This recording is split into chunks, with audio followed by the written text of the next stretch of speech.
Apa sudah kita sumbangkan untuk Muhammadiyah? Pertanyaan ini bisa dijawab kalau kita mengetahui sejarah Muhammadiyah itu berdiri. Sejarah Muhammadiyah itu berdiri itu karena semangatnya seorang bernama Kiai Haji Ahmad Dahlan, dan dia waktu itu masih berumur 20 tahun. Ya, setelah belajar di Mekah bersama dengan Kiai Haji Hasyim Asy'ari. Jadi itu kalau guru itu. Ya. Ubudiahnya sama sejak dulu. Kok saya ini beda, kenapa? Nah, karena di Muhammadiyah itu mengangkat menteri. Kalau dalam Muhammadiyah bukan menteri namanya, tapi majelis. Majelis atau lembaga. Nah, majelis atau lembaga ini salah satunya adalah Majelis Tarjih. Ya, Majelis Tarjih itu majelis yang bagian ngurusi tentang hukum-hukum agama. Nah, situ ditetapkan bahwa landasan yang dipakai oleh Muhammadiyah adalah Quran dan hadis yang sahih. Sejak itu terjadi berubah. Ini terjadi tahun 1999. Nah, perbedaan-perbedaan ini akhirnya dimanfaatkan oleh orang juga untuk ngadu Muhammadiyah dengan NU. Salah satu contoh kemarin di Sampang, ya. Di Sampang itu ada milad Muhammadiyah 113. Pembicaranya itu adalah Menteri Pendidikan kita. Kebetulan Muhammadiyah, Pak Mukti. Dibatalkan tulisannya. Kurang H-1, bayangkan. Mereka itu nggak ngerti. Muhammadiyah itu andilnya di bangsa ini besar. Yang ikut merumuskan Pancasila juga. Makanya lihat, ada bencana, Muhammadiyah garda depan. Berapa sumbangannya? 70 miliar. Gak ngerti mereka-mereka. Punya amal usaha itu sekolah puluhan ribu. Sudah merekrut tenaga kerja berapa itu? Jadi Muhammadiyah itu ada bukan untuk pribadi, tapi untuk umat. Maka orang musuh Muhammadiyah itu keliru besar. Seandainya nggak ada Muhammadiyah, nggak tahu bagaimana. Gampang aja Muhammadiyah menggerakkan. Ayo kumpulkan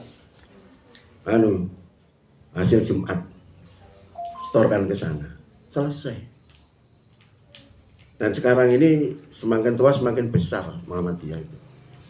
Muhammadiyah itu kalau di dunia ini memiliki cabang di luar negeri itu 31 cabang. Yang kemarin saya juga ke Malaysia itu mampir di sana. Bahkan namanya bukan PDM tapi PCIM, Pimpinan Cabang Istimewa Malaysia. Itu dikasih sumbangan dari PP itu 1 miliar. Lalu dibuat sekarang itu seperti penginapan gitu. Sehingga kalau kita ke Malaysia menginap di situ tidak ada masalah. Memang dipersiapkan untuk kita.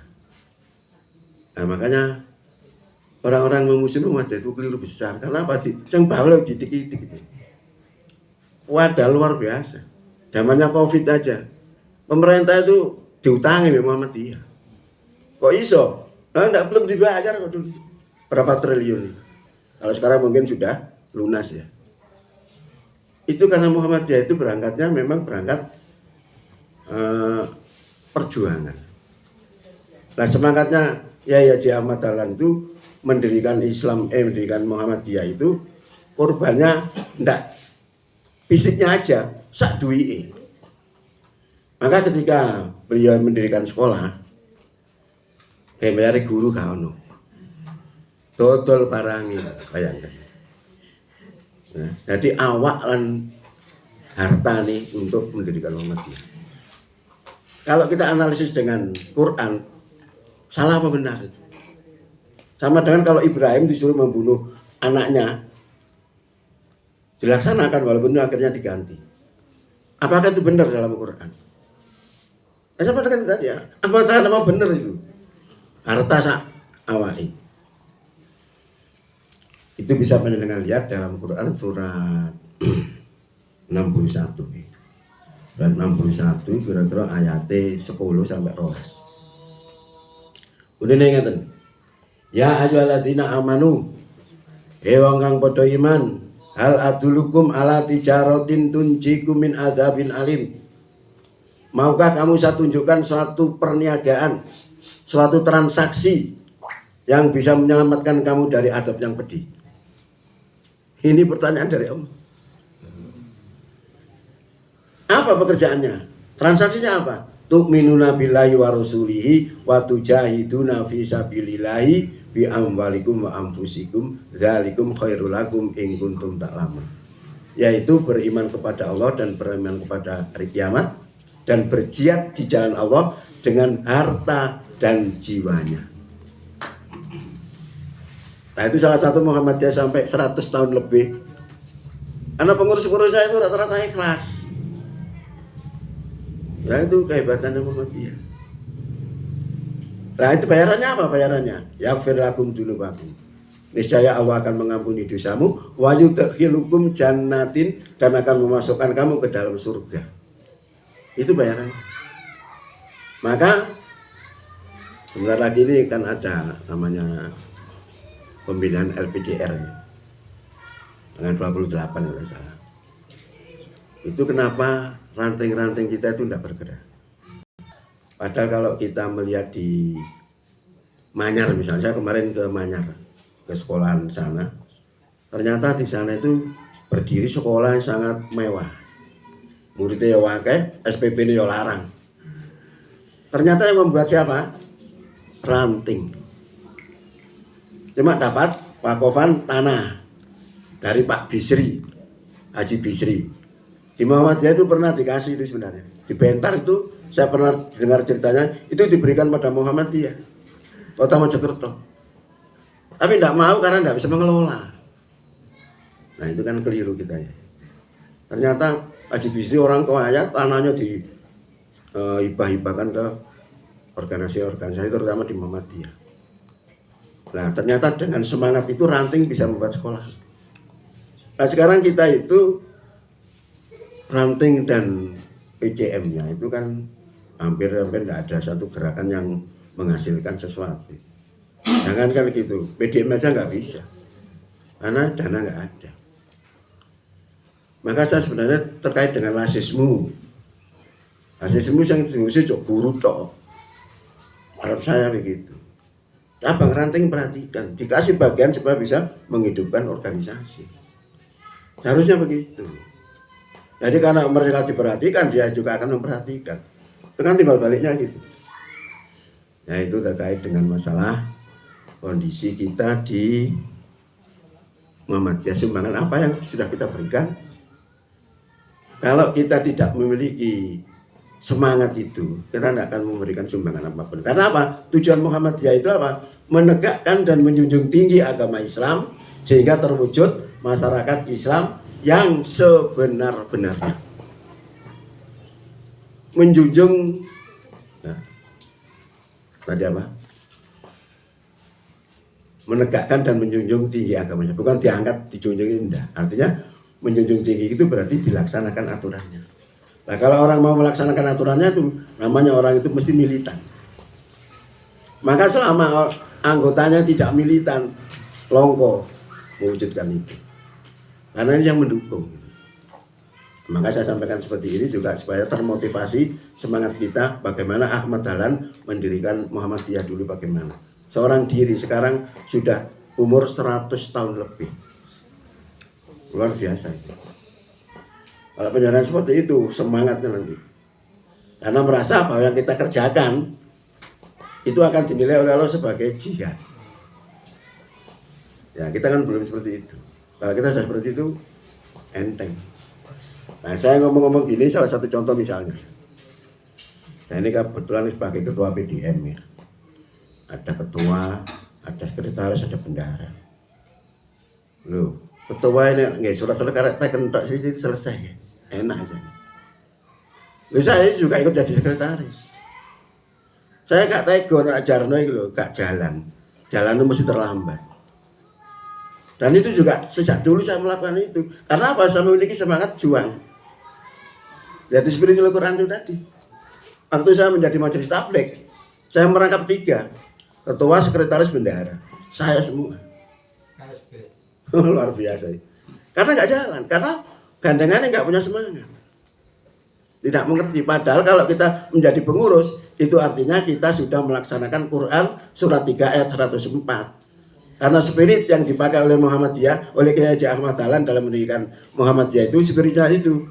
Surat Al-Imran ayat 104, wal takum minkum ummatu yad'una ilal khair. Dan adalah ada di antara kamu segolongan umat yang menyeru kepada kebaikan. Wa ya'muruna bil ma'ruf, dan mereka menyuruh kepada yang ma'ruf, wa yanhauna 'anil munkar, dan mencegah daripada yang munkar. Wa ulaika humul muflihun, dan mereka itu adalah orang-orang yang beruntung. Ini dasar yang digunakan oleh Kiai Ahmad Dahlan untuk mendirikan Muhammadiyah. Berarti Muhammadiyah ini bukan organisasi ecek-ecek, tapi spiritnya dari Quran. Kalau panjenengan menjadi pengurus di Muhammadiyah, artinya panjenengan sudah melaksanakan Quran itu. Kan betul itu sebenarnya. Ini jam berapa sekarang? 25.2. 52.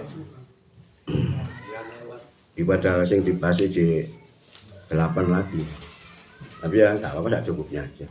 Jadi kita sambung lagi. Jadi intinya saya akan diplot untuk ngomong al-Islam dengan ke-Muhammadiyah. Maka kajian saya begitu campur. Ada ke-Muhammadiyahnya, ada ke al-Islamnya.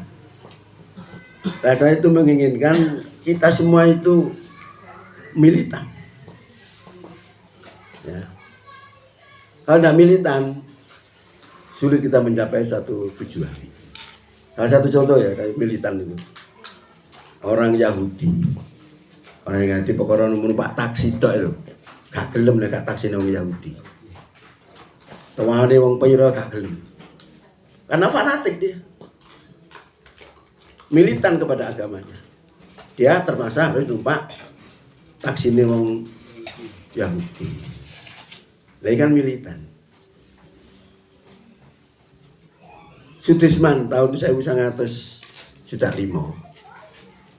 orang komunis itu dihukum penjara mati.